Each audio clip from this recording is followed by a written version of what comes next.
ഒരു പെൺകുട്ടിയുടെ ബെഡ്റൂമിൽ അവളുടെ ഒപ്പം തന്നെ നീളമുള്ള ഒരു മനോഹരമായിട്ടുള്ള ഒരു മിറർ ഉണ്ടായിരുന്നു, ഒരു കണ്ണാടി ഉണ്ടായിരുന്നു. അവൾക്ക് ഏറ്റവും പ്രിയപ്പെട്ട ഒരാൾ കൊടുത്ത ഒരു ഗിഫ്റ്റായിരുന്നു അത്. വളരെ സ്നേഹത്തോടെ കൊടുത്ത ഒരു ഗിഫ്റ്റായിരുന്നു അത്. കുറച്ച് നാൾ കഴിഞ്ഞപ്പോൾ ആ കണ്ണാടിയിൽ ചെറിയൊരു വിള്ളലുണ്ടായി.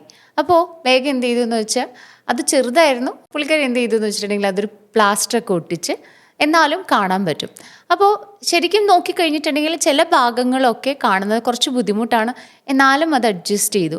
എല്ലാ ദിവസവും ആ കണ്ണാടിയുടെ മുമ്പിൽ വന്നിരുന്നു. അവൾ നന്നായിട്ട് ഒരുങ്ങി, കണ്ണെഴുതി, പൊട്ടുകുത്തി, അങ്ങനെ വളരെ നല്ല സന്തോഷത്തോടു കൂടി റെഡിയായിട്ട് പോയി.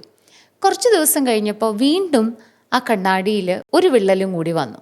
അപ്പോഴും അതൊന്ന് തുടച്ച് വൃത്തിയാക്കി ഒരു പ്ലാസ്റ്റർ ഒട്ടിച്ച് ഒന്നും കൂടി സ്മൂത്തൻ ചെയ്ത്, മുമ്പത്തെ അത്രയും വലിയൊരു ചിരി ഇല്ല എങ്കിൽ പോലും ശരിയാണ്, കുറച്ച് വേദനിച്ചു, എന്നാലും പിന്നീട് മുന്നോട്ട് പോയി. പക്ഷേ ഉള്ളിൻ്റെ ഉള്ളിൽ എവിടെയോ ഒരു ഡൗട്ട് തോന്നി. എന്നെ ശരിക്കും കാണാൻ പറ്റുന്നുണ്ടോ, അല്ലെങ്കിൽ ഇത് ശരിയാണോ എന്ന തരത്തിലുള്ളൊരു സെൽഫ് ഡൗട്ട് ഉണ്ടാകാൻ തുടങ്ങി എന്നുള്ളതാണ്. ഒരു ദിവസം ക്ലീൻ ചെയ്യുന്നതിനിടയിൽ ഈ കണ്ണാടി മുഴുവനെ താഴേക്ക് വീണു. ഇത് പൂർണ്ണമായും പൊട്ടിത്തകർന്നു. ആ സമയത്ത് ആദ്യമായി അതെല്ലാം എടുത്ത് ഇനി ഒരിക്കൽ പോലും ഇത് ഒട്ടിച്ചു വെക്കരുത് എന്നുള്ള തീരുമാനത്തിൽ അതെല്ലാം കൊണ്ടേ കളയാൻ തീരുമാനിച്ചു എന്നുള്ളതാണ്. ആ കണ്ണാടിയോട് സ്നേഹമില്ലാത്തത് കൊണ്ടിട്ടോ, ആ കണ്ണാടി കൊടുത്ത വ്യക്തിയെ ഓർക്കാഞ്ഞിട്ടോ അല്ല. പക്ഷെ എങ്കിലും അവൾ പുതിയൊരു കണ്ണാടി വാങ്ങി. പഴയത് വെറുത്തത് കൊണ്ടിട്ടല്ല, പക്ഷെ ഇപ്പോൾ അവൾക്ക് അവളെ തന്നെ സത്യസന്ധമായി കാണാൻ സാധിച്ചു എന്നുള്ളതാണ്.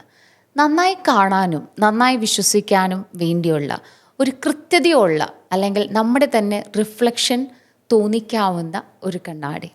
ഒരുപാട് തവണ പല പ്രശ്നങ്ങളും ഉണ്ടാകുമ്പോൾ തകർത്തത് ആരാണെന്ന് അറിഞ്ഞിട്ടും ആ പ്രശ്നത്തോടൊപ്പം നിലനിൽക്കുന്നത് വളരെ ബുദ്ധിമുട്ടുള്ളൊരു കാര്യമാണ്.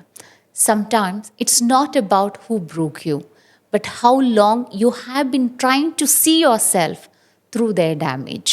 ജീവിതത്തിൽ ചില വിള്ളലുകൾ ഉണ്ടായതിന് ശേഷം ആ വിള്ളലുകളിലൂടെ നമ്മളെ തന്നെ കാണാൻ ശ്രമിച്ചാൽ നമുക്ക് വ്യക്തത ഉണ്ടാവില്ല.